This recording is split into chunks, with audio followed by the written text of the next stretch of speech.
नमस्कार विद्यार्थी मित्रांनो, हिस्ट्री बाय पवन सर या यूट्यूब चॅनलवरती तुमचं सर्वांचं स्वागत आहे।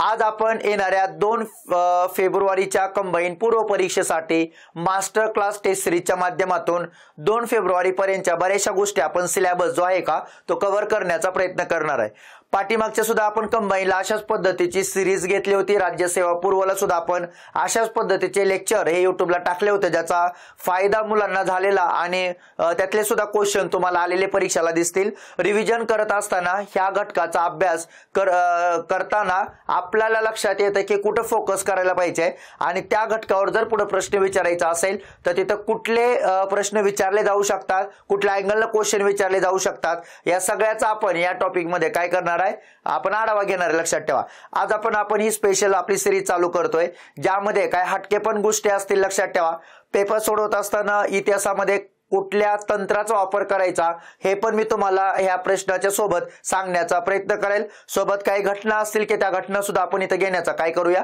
प्रयत्न करूया। लक्षात ठेवा, ठीक आहे। जास्त वेळ न घेता आपण आजच्या आपल्या या लेक्चरला काय करूया, सुरुवात करूया। तर सगळ्यात महत्त्वाचं मास्टर क्लास सिरीज मधलं आजचं हे आपलं पहिलं लेक्चर असणार आहे आणि राहिलेल्या 15 दिवसामध्ये आपण बऱ्यापैकी भाग कव्हर करण्याचा प्रयत्न करणार आहे। लक्षात ठेवा, तर सगळ्यात महत्त्वाचं दक्षिण भारतातील पूर्व किनाऱ्यावर असलेलं मद्रास हे इंग्रजांचं प्रमुख व्यापारी केंद्र होतं।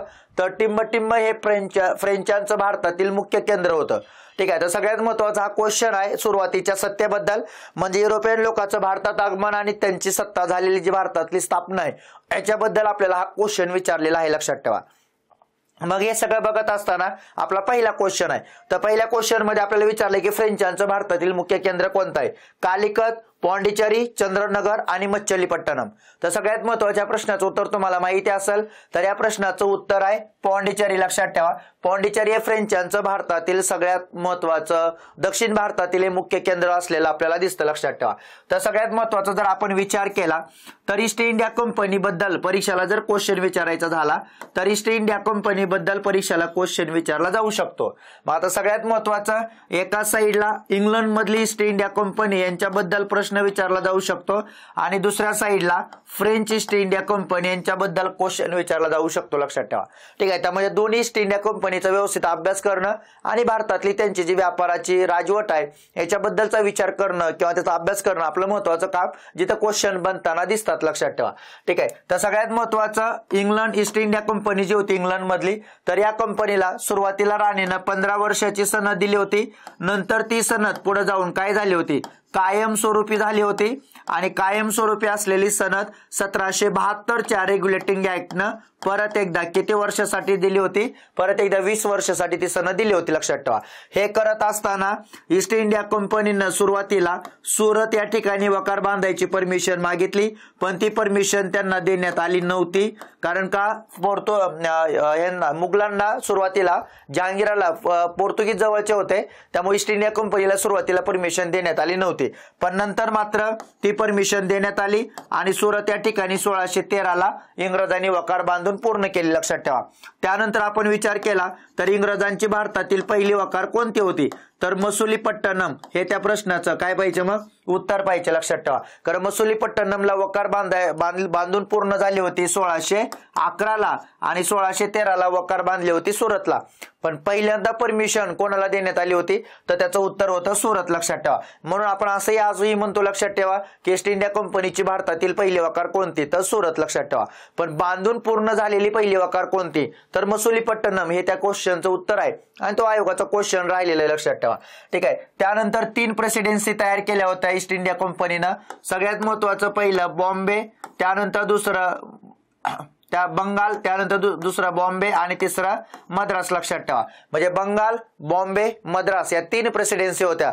तर तुम्हाला परीक्षेला क्वेश्चन आला होता ईस्ट इंडिया कंपनीनं बांधलेल्या वकारीचा काय लावा, क्रम लावा। लक्षात ठेवा, ठीक आहे। आता ईस्ट इंडिया कंपनीनं बांधलेल्या वकारीचा क्रम जर आपण विचार केला तर समजा जेव्हा आपण बॉम्बेचा इतिहास बघतो 1668ला त्यांनी तिथं वकार बांधून पूर्ण केली होती। लक्षात ठेवा, जर मद्रासचा विचार आला तर मद्रास हे दक्षिण भारतातील पूर्व किनारपट्टीवर सगळ्यात महत्त्वाचं त्यांची वकार होती जी त्यांनी 1639ला बांधली होती। लक्षात ठेवा, त्यानंतर आपण जर विचार केला कलकत्त्याचा तर कलकत्ता मधली वकार होती 1698ला।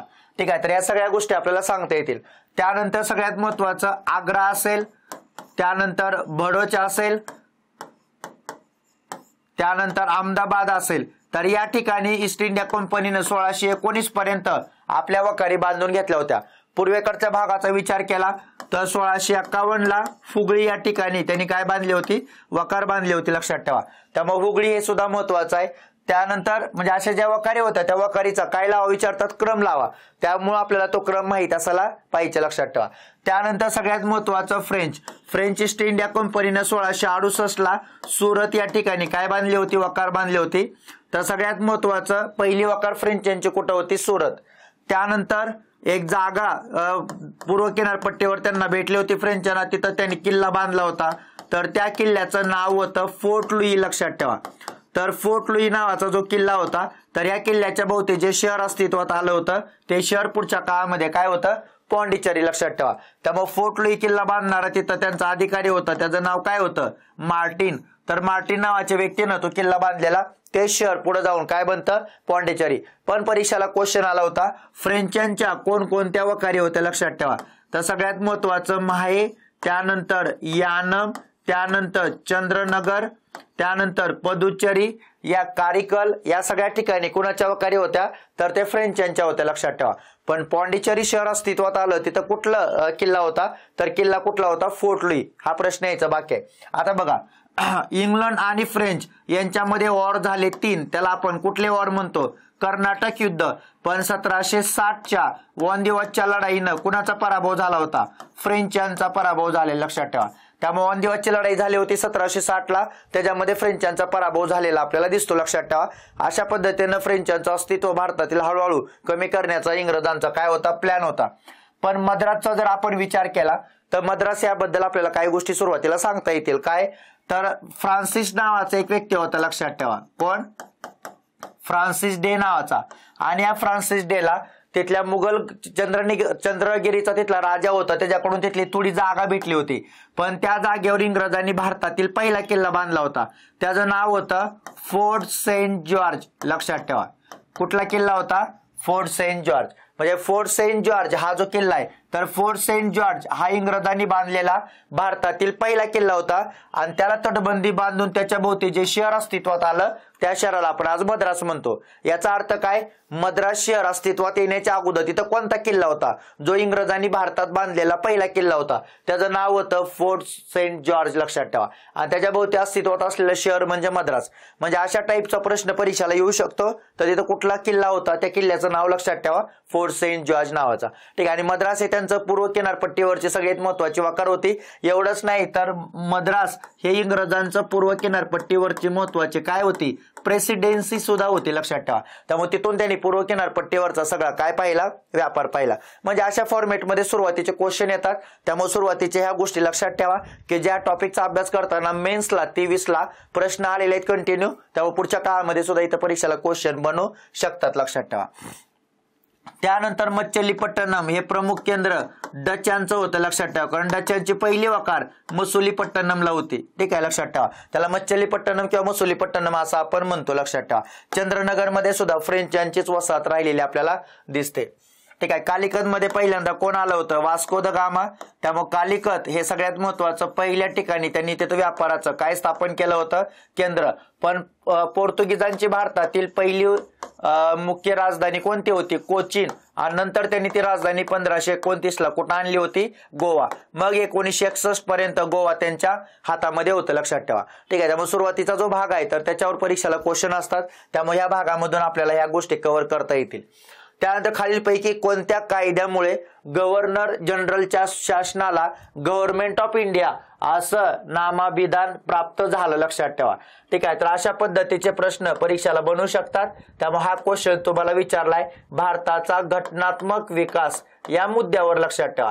आणि मग सगळ्यात महत्वाचं असा कोणता कायदा आहे ज्यामुळे भारताच्या शासनाला गव्हर्नमेंट ऑफ इंडिया असं म्हणण्यात आलं, 1853, 1833, 1813 आणि 1793. तर काय उत्तर असू शकतं, कुठला कायदा असा की ज्याला भारताच्या गव्हर्नमेंटला गव्हर्नमेंट ऑफ इंडिया असं नाव तिथं देण्यात आलं गव्हर्नर जनरलच्या शासनाला, लक्षात ठेवा. त्यामुळे जे गव्हर्नर जनरलचं शासन होतं त्याला गव्हर्नमेंट ऑफ इंडिया असं कुठल्या कायद्यानं नाव भेटलं. ठीक आहे, तर या प्रश्नाचं उत्तर आहे 1833चा कायदा, लक्षात ठेवा. कारण 1833च्या कायद्यानं केंद्रीकरण पूर्ण करण्यात आलं, लक्षात ठेवा. ठीक आहे, त्यामुळे सत्तेचं काय पूर्ण झालं, केंद्रीकरण. पण या केंद्रीकरणाला सुरुवात कधीपासून झाली होती, 1773चा रेग्युलेटिंग ऍक्ट, लक्षात ठेवा. त्यामुळे 1773 चालेलं केंद्रीकरण सुरू झालेलं, ज्या 1833च्या कायद्यानं संपतं आणि भारतातल्या गव्हर्नमेंटला गव्हर्नर जनरलच्या गव्हर्नमेंट ऑफ इंडिया असं नाव दिलं जातं. त्यानंतर 1+4 लोकांची काउन्सिल इथं बनते, लक्षात ठेवा. आणि चौथा वाढलेला जो व्यक्ती असतो का तो लॉ मेंबर असतो, ज्याचा अर्थ सगळ्यात महत्वाचा तो कायदा तज्ज्ञ म्हणून त्या काउन्सिलमध्ये आलेला असतो. कायदा तज्ज्ञ होणारा पहिला व्यक्ती कोण होता, तर त्या व्यक्तीचं नाव होतं मेकॉले, लक्षात ठेवा. मेकॉले हा कायदा तज्ज्ञ म्हणून आला होता. आजपर्यंत आयोगानं कधीच क्वेश्चन विचारला नाही की भारतात खालीलपैकी कुठल्या व्यक्तीच्या अध्यक्षतेखाली पहिल्यांदा कायदा आयोगाची स्थापना झाली. तर कायदा आयोग कोणाच्या अध्यक्षतेखाली स्थापन झाला हा क्वेश्चन यायचा बाकी आहे. हा खास पुढच्या काळामध्ये आपल्यासाठी तो क्वेश्चन असू शकतो. तर कायदा आयोगाचा अध्यक्ष कोण होता, मेकॉले होता. आणि मग त्यानं काय केलं, तो प्रश्न आलेला आहे की त्यानं भारतासाठी कायद्याची संहिता तयार केली, ज्याला आपण IPC CRPC असं म्हणतो. आणि 1860ला ह्या सगळ्या गोष्टी पुढच्या काळामध्ये अस्तित्वात आल्या. तेव्हा भारताचा गव्हर्नर व्हाईसराय कोण होता, कॅनिंग होता, लक्षात ठेवा. पण पहिला कायदा आयोग कुणाच्या अध्यक्षतेखाली नेमलाय हा मात्र प्रश्न विचारायचा बाकी आहे. आणि तो व्यक्ती मात्र कोण होता, मेकॉले होता, लक्षात ठेवा. ठीक आहे, त्यामुळे मेकॉले महत्वाचा आहे. आणि 1+4 लोकांच्या काउन्सिलकडे भारतातले दिवाणी विषयक पण अधिकार क्षेत्र आलं, लक्षात ठेवा. त्यानंतर सगळ्यात महत्वाचं फौजदारी विषयक सुद्धा अधिकार क्षेत्र आलेलं आपल्याला दिसतं. त्यामुळे दिवाणी आणि फौजदारी अधिकार हे त्या कायद्यानं पूर्ण झालेले आपल्याला सांगता येते, लक्षात ठेवा. ठीक आहे, त्यामुळे केंद्रीकरण सुद्धा ह्या कायद्याचं वैशिष्ट्य आहे. तेव्हाच भारतातली सगळी सत्तेची जबाबदारी गव्हर्नर जनरलच्या काउन्सिलकडे देण्यात आली होती. तेव्हाच त्याचं नाव काय बनलं होतं, गव्हर्नमेंट ऑफ इंडिया ऍक्ट असं बोललं होतं, लक्षात ठेवा. ठीक आहे, त्यामुळे 1833चा कायदा महत्वाचा. परीक्षेला एक क्वेश्चन अजून यायचा बाकी आहे जो खास आपल्यासाठी पुढे बनवू शकतो, लक्षात ठेवा. असा खालीलपैकी कुठला कायदा आहे ज्या कायद्याला सेंट हेलेना या नावानं ओळखलं जातं. त्यामुळे हे सुद्धा लक्षात ठेवा. सेंट हेलेना कायदा कुठल्या कायद्याला म्हणतात, सेंट हेलेना हे जे नाव होतं तर हे नाव 1833च्या चार्टर ऍक्टचं नाव आहे.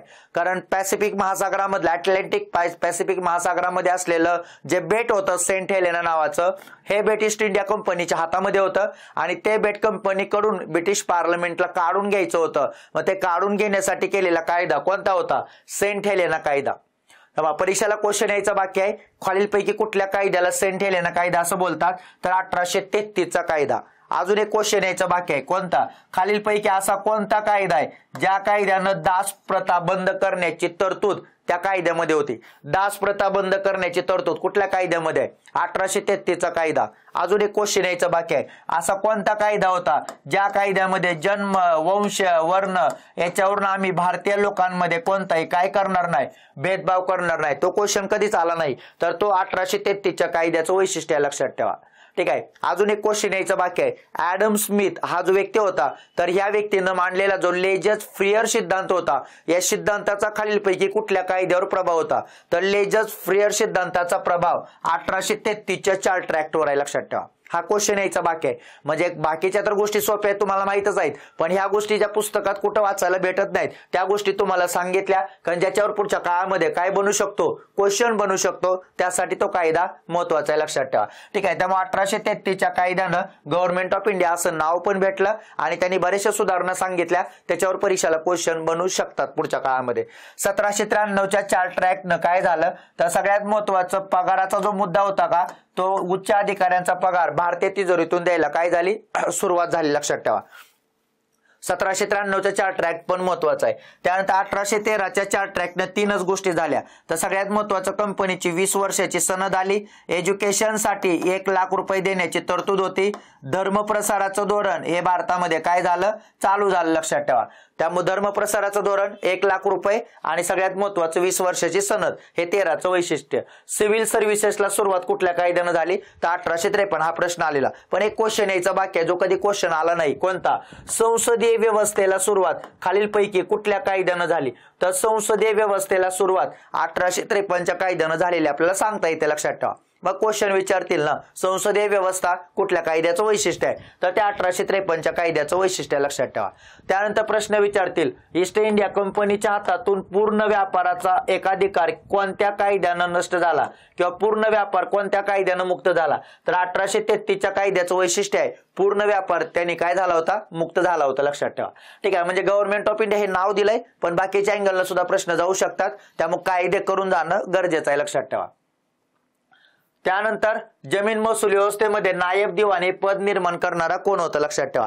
तर या पदाबद्दल विचारलंय, त्यामुळे खालीलपैकी व्यक्ती तुम्हाला दिलेत. Warren Hasting, Lord Cornwallis, Thomas Munro, Robert Clive असा कोणता व्यक्ती होता की ज्यानं नायब दिवाण हे पद महसूल व्यवस्थेमध्ये आणलं लक्षात ठेवा.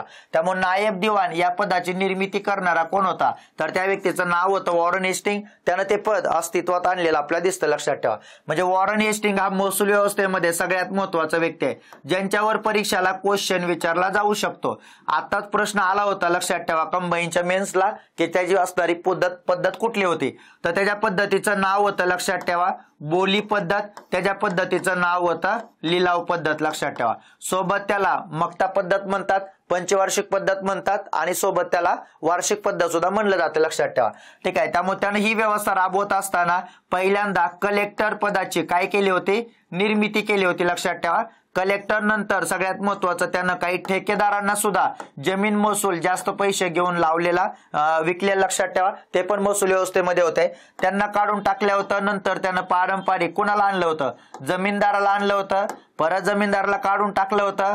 त्यानंतर त्यानं नायब दिवाण या पदाचा काय केला होता, त्यानं पद तयार केलेलं. त्या नायब दिवाण पदावर काम करणारा व्यक्ती कोण होता, नंदकुमार होता लक्षात ठेवा. आणि या नंदकुमारनं पुढे जाऊन वॉरन हेस्टिंगवर भ्रष्टाचाराचे काय केले होते, आरोप केले होते. आणि मग हे प्रकरण कोर्टामध्ये गेलं होतं आणि सुप्रीम कोर्टाचा जो तेव्हाचा न्यायमूर्ती होते, न्यायाधीश होते, त्यांनी या नंदकुमारला फाशीची शिक्षा दिली होती लक्षात ठेवा. म्हणून त्या घटनेचा पुढे ब्रिटिश पार्लमेंटनं विचार केला होता आणि तेव्हा त्यांनी एक शब्द प्रयोग केलेला की भारतात एखाद्या व्यक्ती आपल्या प्रशासकीय यंत्रणेमध्ये काम करतोय आणि त्याची काही चूक नाही लक्षात ठेवा, तरी सुद्धा न्याय व्यवस्था त्याला फाशी देते. याचा अर्थ भारतामध्ये न्यायाची हत्या झाली लक्षात ठेवा. म्हणजे परीक्षेला क्वेश्चन विचारायचा बाकी आहे, पुढच्या काळामध्ये प्रश्न असू शकतो. न्यायाची हत्या असं खालीलपैकी कुठल्या प्रकरणाशी संबंध आहे, तर ते नंदकुमार प्रकरण. आणि कुठल्या गव्हर्नर जनरलशी संबंध आहे, तर वॉरन हेस्टिंग लक्षात ठेवा. त्यामुळे वॉरन हेस्टिंगचा असलेलं त्या संदर्भात हे प्रकरण जे पुढे जास्त त्याच्या अंगलट आलं होतं. एवढंच नाही तर न्यायमूर्ती इला जिंपे आणि वॉरन हेस्टिंगवर 7 वर्ष ब्रिटिश पार्लमेंटनं पुढे महाभियोग चालवलं लक्षात ठेवा. त्यामुळे भारताच्या इतिहासामध्ये पहिलं जोडपं असेल की दोघं लक्षात ठेवा की ज्यांच्यावर काय केलं होतं, महाभियोग चालवण्यात आला होता आणि त्यालाच न्यायाची हत्या झाली असं सुद्धा शब्दप्रयोग मिळालेला आपल्याला दिसतो लक्षात ठेवा. त्यामुळे हे महत्वाचं आहे की परीक्षेसाठी क्वेश्चन विचारतील. वॉरन हेस्टिंगवर बऱ्याच लोकांनी टीका केली लक्षात ठेवा. टीका करणारं भारतातील पहिलं न्यूजपेपर होतं ज्याच्यावर आता राज्यसेवा मेन्सला सुद्धा क्वेश्चन होता. वॉरन हेस्टिंगवर टीका कोणी केली होती, तर जेम्स ऑगस्टस हिक्की नावाच्या व्यक्तीनं लक्षात ठेवा. त्याचा न्यूजपेपर होता बेंगॉल गॅजेट. बेंगॉल गॅजेट या न्यूजपेपर मधून जेम्स ऑगस्टस हिक्कीनं कुणावर टीका केली, वॉरन हेस्टिंगवर. वॉरन हेस्टिंगच्या सगळ्या गोष्टी त्यानं त्या न्यूजपेपर मध्ये लिहिलेल्या, त्याच्यावर भ्रष्टाचाराचे आरोप लावले होते, म्हणून याच्यामुळे सुद्धा त्याची बदनामी झाली होती. म्हणून त्याला भारतातून पुढच्या काळामध्ये काय करण्यात आलं होतं, रिकॉल करण्यात आलेलं आपल्याला दिसतं लक्षात ठेवा.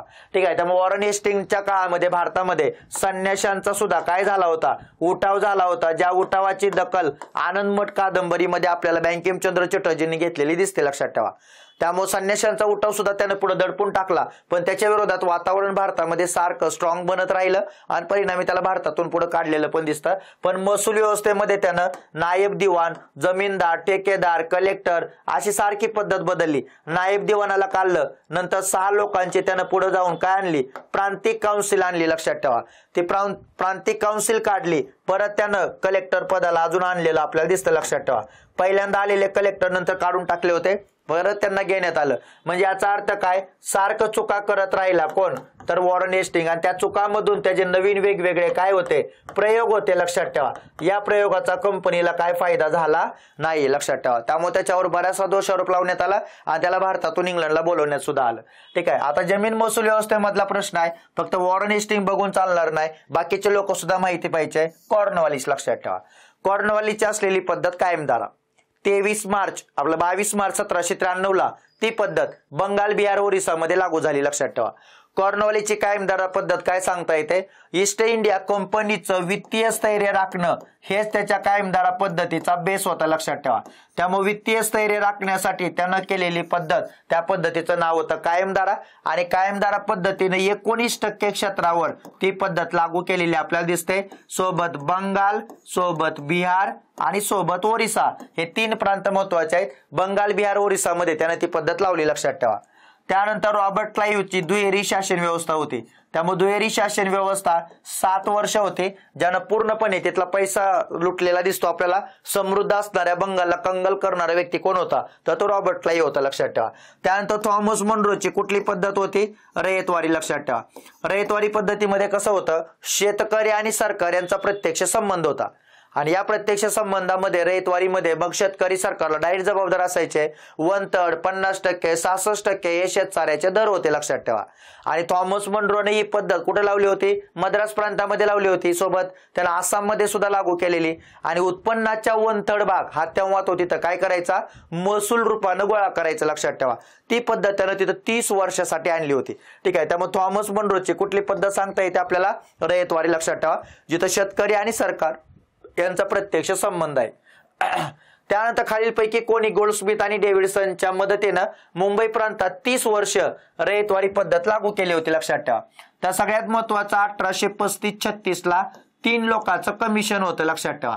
आणि 35-36चं 3 कमिशन कोण होतं, विनगेट हा त्याचा अध्यक्ष होता. आणि त्याला मदत करणारे 2 लोक होते, लक्षात ठेवा. एकाचं नाव होतं गोल्डस्मिथ आणि दुसऱ्याचं नाव होतं, एकाचं नाव गोल्डस्मिथ होतं, दुसऱ्याचं नाव डेव्हिडसन होतं, लक्षात ठेवा.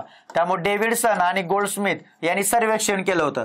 यांनी सर्वेक्षण 2 भागाचं केलं होतं. कोणत्या, एक माडा आणि दुसरं मोहोळ, लक्षात ठेवा. माडा आणि मोहोळ भागाचं सर्वेक्षण केलं आणि त्यांनी गव्हर्नमेंटला रिपोर्ट दिला की 30 वर्षासाठी महाराष्ट्रामध्ये कुठली पद्धत लागू करा, रयतवारी पद्धत लागू करा, लक्षात ठेवा. आता 30 वर्षासाठी रयतवारी पद्धत महाराष्ट्रात लागू करा असं म्हणणारा कोण होता, विनगेट होता, लक्षात ठेवा.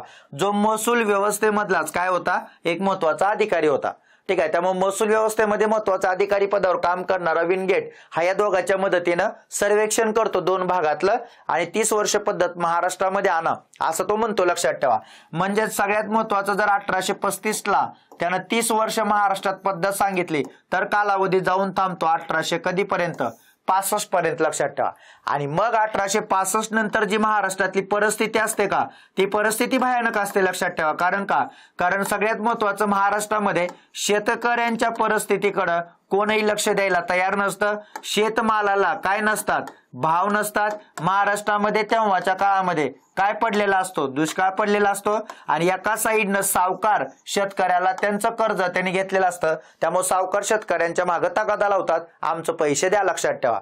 शेतकऱ्यांची परिस्थिती वाईट असते, भाव नसतात, दुष्काळ चालू असतो आणि सावकाराची त्यांना तंग करणं चालू असतं. याच काळामध्ये मग काय होतं, 1875 ला महाराष्ट्रामध्ये दक्कनचे दंगे घडून येतात, लक्षात ठेवा.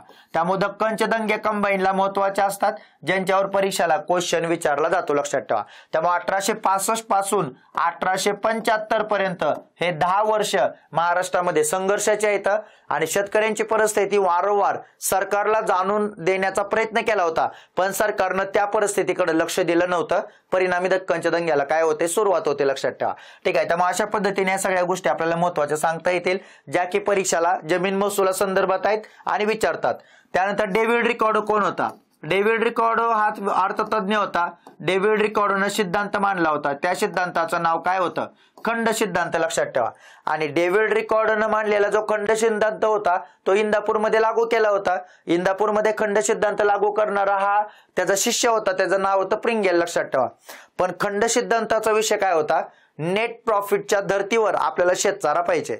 आता नेट प्रॉफिटच्या धर्तीवर शेतसारा गोळा करत असताना 55% दर प्रिंगेलनं सांगितले होते. आता 55% दर हे मात्र जास्तच होते, कारण एखादं उत्पन्न घेण्यासाठी खर्च जास्त येतो, तर त्या खर्चाची बाब सुद्धा सरकारनं त्याच्यामध्ये नमूद करणं गरजेचं होतं. पण सरकारनं खर्चाची बाब नमूद केली नव्हती, फक्त उत्पन्नाचा विषय धरलेला. आता महाराष्ट्रामध्ये परिस्थिती जर आपण बघितलं तर उत्पन्न घेण्यासाठी खर्च कधी कधी जास्त लागतो, उत्पन्न कमी निघतं, लक्षात ठेवा. पण नैसर्गिक संकट वगैरे येतात, तर ह्याच्या गोष्टी इथं लक्षात ठेवणं गरजेचं होतं. पण डेव्हिडच्या खंड सिद्धांतामध्ये त्याचा विचार नव्हता, म्हणून महाराष्ट्रामध्ये खंड सिद्धांत पण फेल गेलेला आपल्याला दिसतो, लक्षात ठेवा. ठीक आहे, त्यामुळे अशा पद्धतीने महाराष्ट्राशी संबंधित असलेली जमीन महसूल पद्धतीबद्दलचा विषय होता. त्यामुळे रयतवारी पद्धत महाराष्ट्रामध्ये लागू केलेली आपल्याला दिसते, लक्षात ठेवा.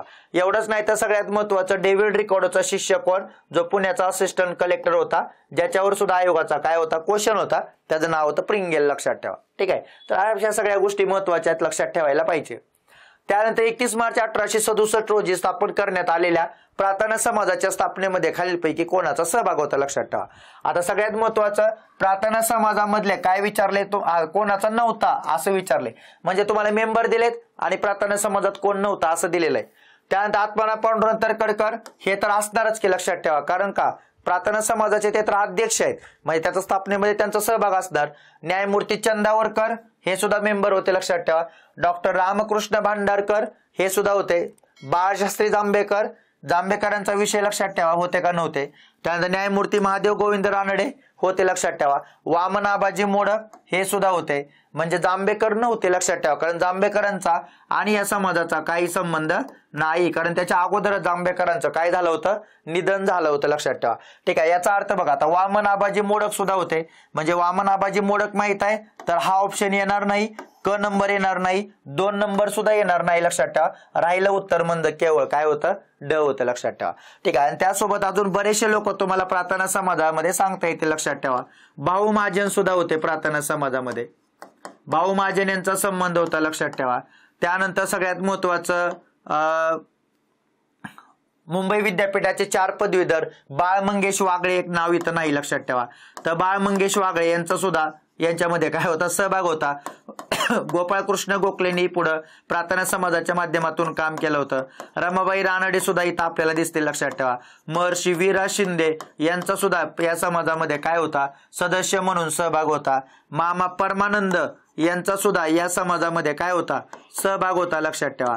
अशा बऱ्याचशा केटी तेलंग होते, यांचा सुद्धा या समाजामध्ये काय होता, सहभाग होता, त्यांनी सुद्धा काम केलं होतं. नाम जोशींनी सुद्धा प्रार्थना समाजाच्या माध्यमातून काय केलेलं आहे, काम केले, लक्षात ठेवा. असे बरेचसे भास्कर चव्हाण, आपलं भास्कर तरखडकर होते, लक्षात ठेवा.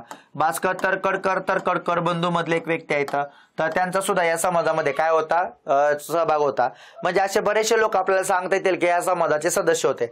पण परीक्षेला क्वेश्चन असतात कसे, एखादा समाज देतात, लक्षात ठेवा, आणि त्या समाजाबद्दलचे किती वाक्य देतात, 4, आणि याच्यामधून मग आयोग म्हणतं बरोबर विधान ओळखा, म्हणजे त्या समाजाची आपल्याला पूर्ण माहिती असणं गरजेचं आहे. कधी कधी असे सदस्य पण देतात आणि सदस्य देऊन काय विचारतात, कोणत्या सदस्यांचा सहभाग होता, कोणत्या सदस्यांचा सहभाग नव्हता, लक्षात ठेवा.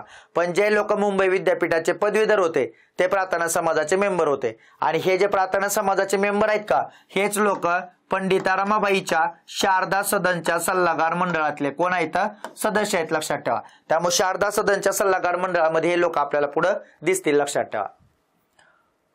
त्यानंतर बघा, आता अजून एक लक्षात ठेवायचं, जेव्हा समजा आयोगानं वाक्य दिलं की 31 मार्च 1867 मुंबईमध्ये प्रार्थना समाजाची स्थापना झाली, पण एक लक्षात ठेवा, जेव्हा इसवी सणाच्या भोवती जेव्हा एखादी डेट येतं का, डेट विचारली जाते, तेव्हा ती डेट शक्यतो कधी चुकीची नसते, लक्षात ठेवा. त्यामुळे ती डेट 100% आयोग म्हणजे 99.99% म्हणलं तरी चालतंय, ते 99.99% ती डेट काय असते, बरोबर असते. बऱ्याचशा मुलांना इसवी सन माहित असते पण डेट माहिती नसते, पण जेव्हा एखाद्या सालाच्या पाठीमागं एखादी डेट दिली जाते तेव्हा ती 99.99% बरोबर देतात.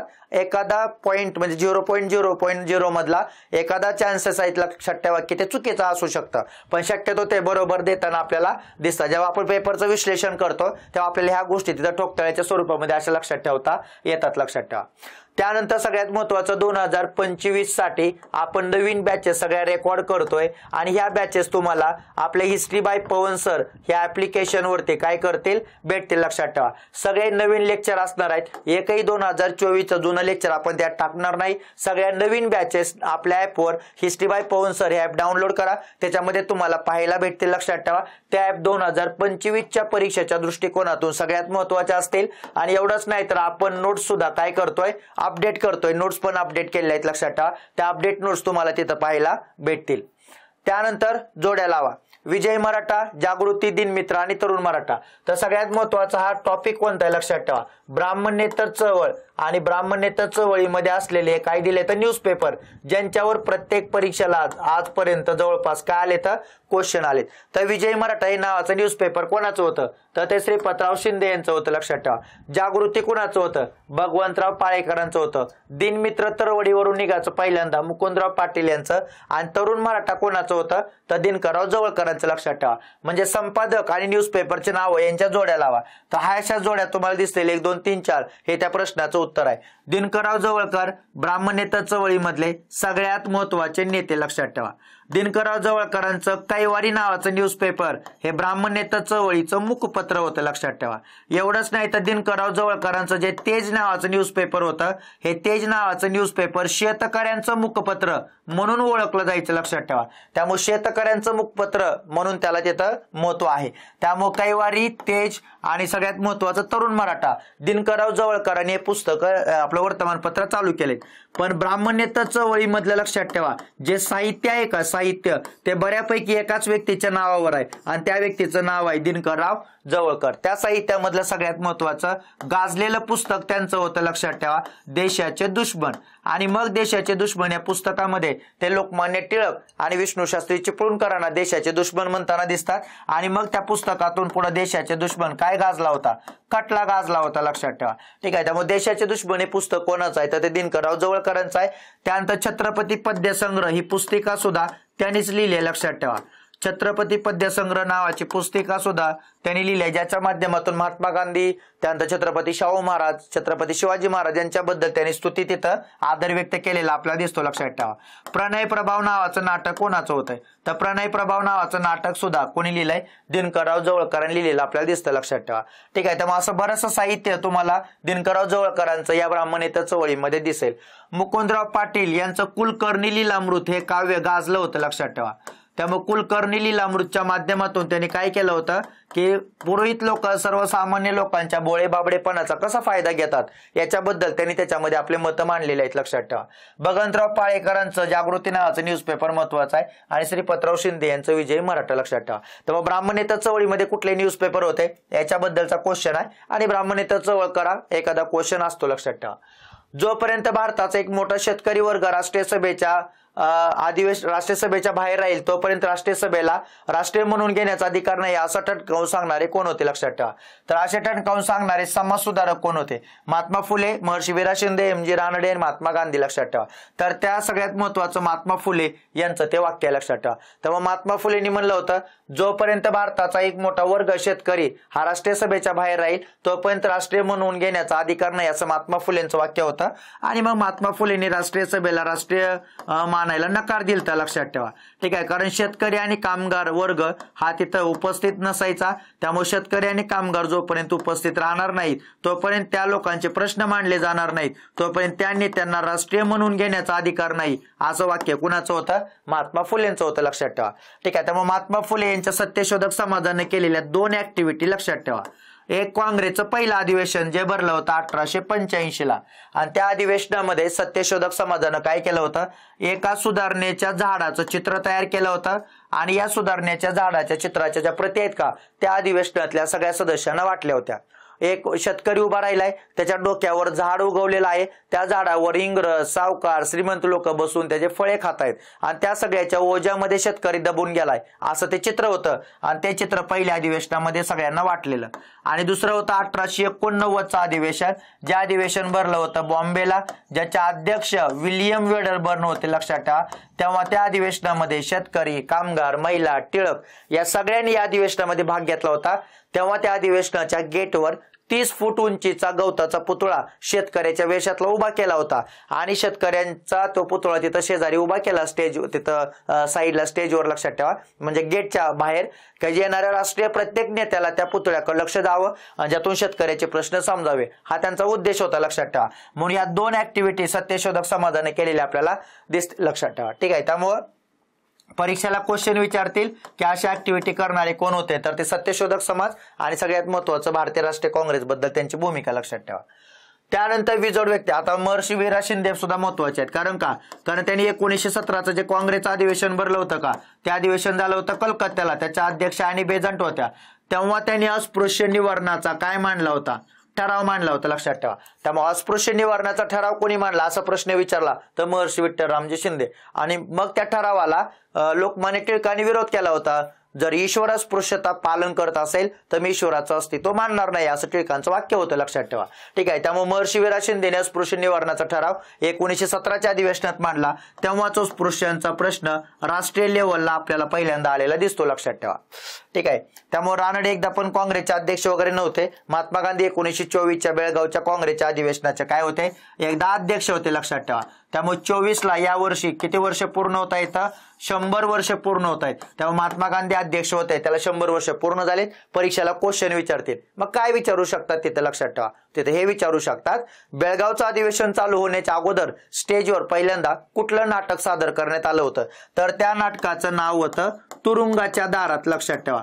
तुरुंगाच्या दारात हे नाटक महात्मा गांधी अध्यक्ष असताना त्या अधिवेशनामध्ये पहिल्यांदा तिथं सादर करण्यात आलं. हे नाटक कोणी लिहिलं होतं, तर हे नाटक मामा वरेरकर नावाच्या व्यक्तीने लिहिलं होतं, लक्षात ठेवा. मामा वरेरकर कोण होते, तर मामा वरेरकर महात्मा गांधीजींची राजकीय कारकीर्द नाटकाच्या रूपाने मांडणारे एक लेखक होते, लक्षात ठेवा. मग हा बी प्रश्न बनू शकतो, महात्मा गांधीजींची राजकीय कारकीर्द नाटकाच्या रूपाने कोणी मांडली, तर त्यांचं नाव मामा वरेरकर. आणि कुठलं नाटक सादर झालं, तुरुंगाच्या दारात, लक्षात ठेवा. बेळगाव अधिवेशनाचे अध्यक्ष होते. त्यानंतर विजोड व्यक्ती ओळखा, तर कॅप्टन अलेक्झांडर, कॅप्टन रोज, कॅप्टन जेल, कॅप्टन ऑट्रम 4 इंग्रज अधिकाऱ्याची नावं समोर येतं. विजोड व्यक्ती ओळखा असा क्वेश्चन आहे. तर काय उत्तर लिहायचं हा बऱ्याच मुलांना प्रश्न येतो, लक्षात ठेवा. पण लक्षात ठेवा, जेव्हा आपण उठावाचा अभ्यास करतो का, तेव्हा उठावाचा अभ्यास करत असताना आपलं लक्ष ह्या पण गोष्टीकडे पाहिजे, कुठल्या उठावामध्ये कुठले भारतीय नेते होते आणि कुठल्या उठाव दडपून टाकण्यासाठी त्या इंग्रज अधिकाऱ्यांनी काय केली, मदत केली, लक्षात ठेवा. जेव्हा तुमच्या समोर हे 4 नावं येतील तेव्हा तुमच्या लक्षात येईल, लक्षात ठेवा, की अलेक्झांडर, कॅप्टन रोज, कॅप्टन जेल हे 3 लोक ज्यांच्या उठावाशी त्यांचा संबंध आहे तो उठाव होता कोणता, कोळ्यांचा उठाव. आणि कॅप्टन ऑट्रम जो होता का, हे या प्रश्नाचं उत्तर आहे, कारण तो विजोड आहे. कारण याचा संबंध कोणाशी होता, तर याचा संबंध बिल्लांच्या उठावाशी होता, लक्षात ठेवा. म्हणजे बिल्लांचा उठाव कोणी दडपून टाकलाय, कॅप्टन ऑट्रम. पण बाकीच्या लोकांनी उठाव दडपून टाकलाय कोळ्यांचा. म्हणून लक्षात ठेवा, पुढच्या काळात प्रश्न असणार तुम्हाला कंबाईन पूर्व 2 फेब्रुवारीला, लक्षात ठेवा. काय की सगळ्यात महत्वाचं, बिल्लांचे उठाव दडपून टाकणाऱ्या इंग्रज अधिकाऱ्याचाच गट ओळखा आणि कोळ्यांचा उठाव दडपून टाकणाऱ्या इंग्रज अधिकाऱ्यांचा गट ओळखा. कारण आपले लोक विचारून झाले, लक्षात ठेवा. आता आयोग जिथं विचारतं तो सगळा भाग कुणाचा आहे, तर इंग्रज अधिकाऱ्यांचा आहे. त्यामुळे इंग्रज अधिकाऱ्यांवर प्रश्न विचारले जाऊ शकतात, त्यासाठी हे महत्वाचं, लक्षात ठेवा. आता बिल्लांच्या उठावाशी संबंधित अधिकारी कॅप्टन ऑट्रम होता. कॅप्टन ऑट्रमनं पकडलं होतं कोणाला, सेवाराम गिसाडी यांना, लक्षात ठेवा.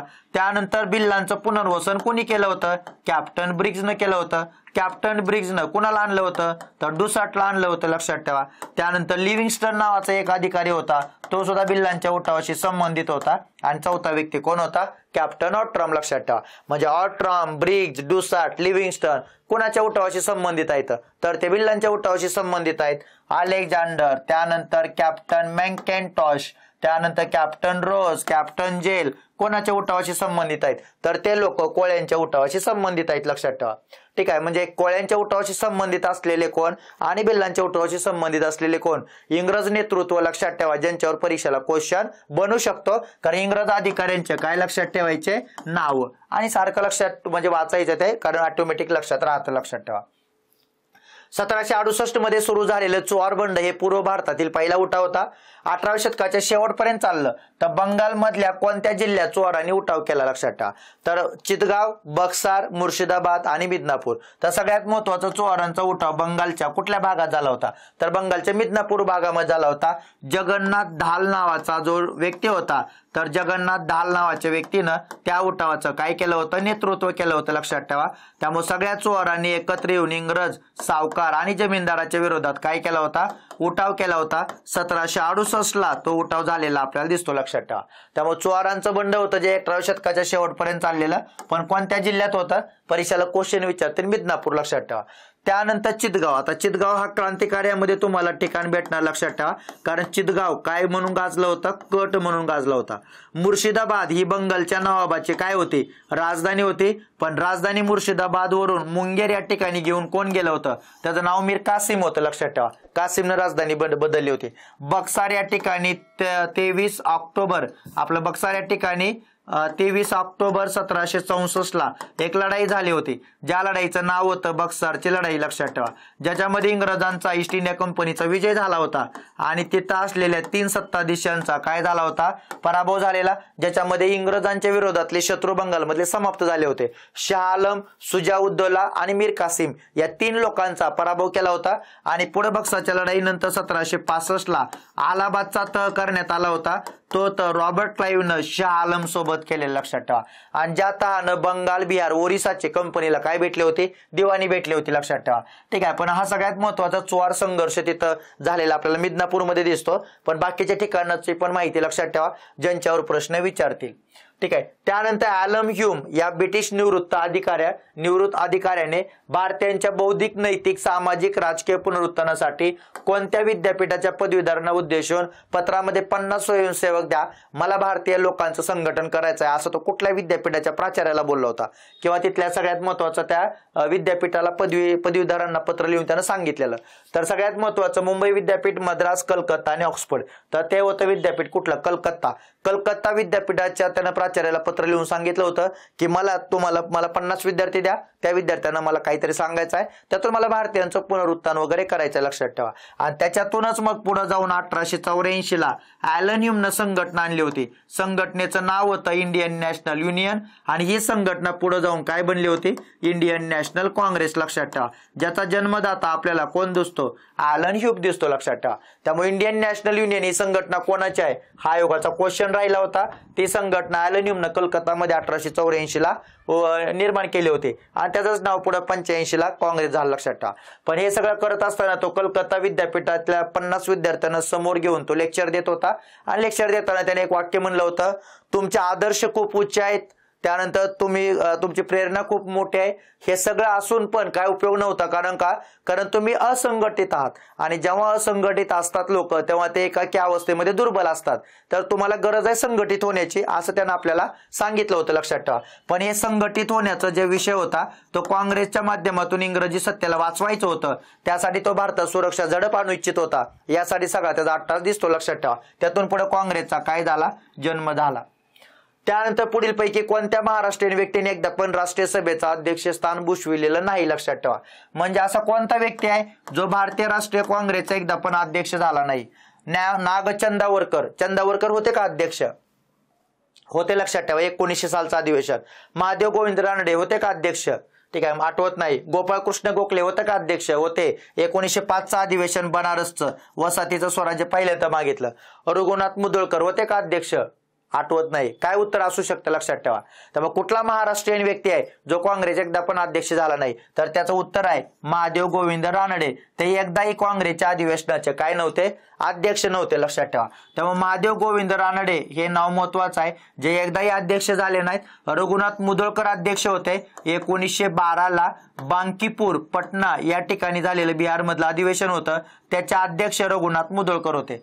रघुनाथ मुदोळकर हे अमरावती मधले आहेत, लक्षात ठेवा. फेमस वकील होते अमरावती मधले ते रघुनाथ मुदोळकर. त्यानंतर रघुनाथ मुदोळकरांची एक सगळ्यात महत्वाची संस्था आहे, कोणती, वराड सार्वजनिक सभा. पुण्यामध्ये जी सार्वजनिक सभा होती का ग.वा. जोशी यांची, त्यांच्या सार्वजनिक सभेच्या धर्तीवर त्यांनी वराड सार्वजनिक सभा विदर्भात स्थापन केली होती आणि ती संघटनेच्या माध्यमातून तिथं ते लोकांचं काम करायचे, लक्षात ठेवा. ठीक आहे. त्यामुळे गोविंद रानडे हे भारतीय राष्ट्रीय काँग्रेसच्या पहिल्या शिष्टमंडळाचे प्रमुख नेते म्हणून ते इंग्लंडला सुद्धा गेले होते, पण ते भारतीय राष्ट्रीय काँग्रेसचे कधी अध्यक्ष झाले नाहीत. एवढंच नाही तर काँग्रेसच्या व्यासपीठावर सामाजिक औद्योगिक परिषदा घ्या असा उद्देश सुद्धा मांडणारे कोण आहेत, तर सामाजिक औद्योगिक परिषदा घ्या आता बनणारे सुद्धा कोण होते, महादेव गोविंद रानडे होते, लक्षात ठेवा. त्यामुळे गोपाळकृष्ण गोखले 1905 आणि आपण मागितलं होतं स्वराज्य कुठलं, वसाहतीचं स्वराज्य. पण ते आकाशातील चंद्र मागण्यासारखं आहे, कोण म्हणलं होतं, तर भारताचा भारत मंत्री म्हणलं होतं, ज्याचं नाव होतं मोर्ले, लक्षात ठेवा. नागचंदावरकर हे 1900 साली झालेल्या काँग्रेसच्या अधिवेशनाचे पहिले मराठी भाषिक व्यक्ती होते. आणि रघुनाथ मुदोळकर यांच्याबद्दल सांगायचं झालं तर शेवटचे मराठी भाषिक अध्यक्ष कोण आहेत, शेवटचे मराठी भाषिक अध्यक्ष होण्याचा मान कोणाला भेटलाय, तर रघुनाथ मुदोळकरांना भेटलाय, लक्षात ठेवा. 1912च्या बांकीपूर अधिवेशनाचे ते काय राहिले तर अध्यक्ष. आणि वराड सार्वजनिक सभा कोणाच्या असा जर पुढे प्रश्न आला तर रघुनाथ मुदोळकर हे नाव मात्र लक्षात ठेवा. त्यानंतर आपले 2 पुस्तकं, जे की पुस्तकं तुम्हाला आपल्या ऑफिसला भेटतील लक्षात ठेवा, किंवा एबीसी मध्ये फ्युचर बुक सेंटर आहे तुम्हाला तिथं भेटतील, किंवा तुम्ही ज्या जिल्ह्याच्या आहात तालुक्याच्या आहात तिथल्या मेन बुक स्टोअरवर तुम्हाला पुस्तकं भेटतील, जिथं सगळ्यात महत्त्वाचं महाराष्ट्रातील समाज सुधारक एक्झाम ओरिएंटेड रिव्हिजन बूस्टर हे पुस्तक आहे, किंवा आपल्या ऑफिसला सुद्धा तुम्हाला पुस्तक मिळू शकतं. आणि PYQ MCQ बूस्टर जे इतिहासाच्या अभ्यासाला सुरुवात केल्याने जर तुम्हाला डायरेक्शन यायची असेल तर हे पुस्तक सगळ्यात महत्त्वाचं आहे, ज्याच्यामध्ये UPSC पासून गट क पर्यंतचे सगळं PYQ दिलेत आणि त्याला जोडून लगेच सराव करण्यासाठी काय टाकलेत, सराव प्रश्न सुद्धा टाकलेत लक्षात ठेवा. सगळ्यात शेवटी 600 मार्काच्या 100 मार्काच्या 6 टेस्ट हे सुद्धा सरावासाठी दिलेले आहेत. तर असं पुस्तक तुम्हाला नक्कीच तुम्हाला इतिहास विषयामध्ये कॉन्फिडन्स आणण्यासाठी मदत करेल. प्रश्न सोडवणं गरजेचंच आहे, कारण का त्याशिवाय कॉन्फिडन्स वाढत नाही लक्षात ठेवा. कॉन्फिडन्स वाढवण्यासाठी प्रश्नाचा सराव करणं गरजेचं आहे. अभ्यास झालाय पण कॉन्फिडन्स येत नाही, त्याचं एकच कारण असतं तर आपण प्रश्न सोडवलेले नसतात. मग अशा इतिहासाच्या अभ्यासासाठी आपल्याला हे पुस्तक खूप महत्त्वाचं ठरेल. तर तुम्ही ऑफिसवरून पण पुस्तक पुण्यातून घेऊ शकता, नाहीतर तुम्ही ज्या जिल्ह्याचे असाल तुम्हाला तिथून ते पुस्तक सहज उपलब्ध होईल लक्षात ठेवा. त्यानंतर महात्मा गांधीजींच्या नेतृत्वाखाली गुजरात सभा कुठल्या अधिवेशनात होती महात्मा गांधीची, तिथं प्रमुख भूमिका तिथे घेतली होती लक्षात ठेवा. असहकार चळवळ, खेडा चळवळ, बारडोली चळवळ आणि मिठाचा सत्याग्रह. तर उत्तर आहे खेडा चळवळ लक्षात ठेवा, कारण खेडा सत्याग्रहाच्या वेळेस महात्मा गांधीजींनी कुठल्या सभा स्थापन केल्या होत्या, गुजरात सभा, ज्याच्या माध्यमातून प्रश्न सोडवला लक्षात ठेवा. खेडा सत्याग्रहाच्या वेळेस किंवा खेडा चळवळीच्या वेळेस महात्मा गांधीजींना खालीलपैकी कोणत्या लोकांनी सहकार्य केलं, असा परीक्षेला क्वेश्चन येऊ शकतो. मला वाटतं 2022च्या कंबाईनला प्रश्न होता सहकारी सांगा. तर प्रश्न सहकारी त्याच्यामध्ये होते मोहनलाल पंड्या. तर मोहनलाल पंड्या या व्यक्तीने सुद्धा महात्मा गांधींना मदत केली होती. त्यानंतर सगळ्यात महत्त्वाचं वल्लभभाई पटेल होते, विठ्ठलभाई पटेल होते आणि इंदुलाल याज्ञिक होते लक्षात ठेवा. या सगळ्या लोकांनी महात्मा गांधीला खेडा सत्याग्रहाच्या वेळेस मदत केली होती. खेडा सत्याग्रहाचं तंत्र होतं सरकारच्या विरोधात काय असला पाहिजे, आपला असहकार असला पाहिजे. असहकार तंत्रानं त्यांनी तो लढा काय केला होता, सोडवला होता लक्षात ठेवा. त्यानंतर मिठाचा सत्याग्रह सविनय कायदेभंगाच्या माध्यमातून राबवला.